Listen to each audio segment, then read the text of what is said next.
I took quite a long look at something that affects so many people, which is procrastination. Mhm. And I looked at the failure of the personal growth industry that for decades has tried to treat procrastination with motivation, or they blame procrastination on a lack of motivation.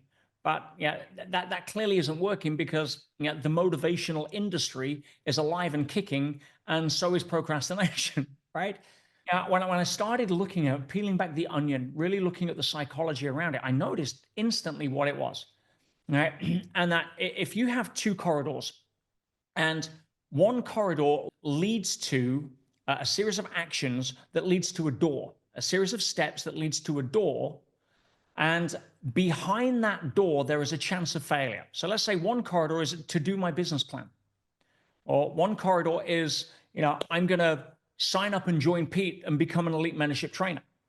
And then instantly there's fear, or I'm going to launch my own business as a coach for the first time, or I'm going to go out and start talking to clients, or I'm going to approach several new JVs for opportunity. And that corridor is there. And at the end of that corridor, once you've taken the steps required, there is an opportunity for a JV to say, wow, yes, that's why you're walking down. Or for a JV to turn around and say, get out of my office, this is crap. Okay.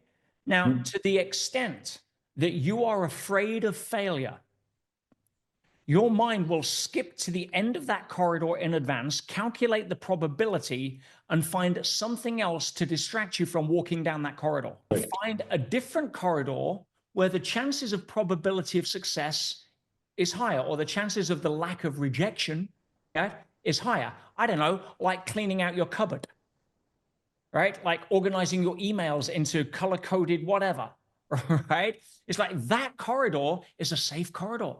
I just need to do that. And the mind will always justify, it's part of its job. So we run down these corridors, and the corridor that can lead us to the financial freedom, to the personal growth, to the amazing relationships, to the new empowering habits, to the references of I can rather than additional references of I can't, right? Or I avoid.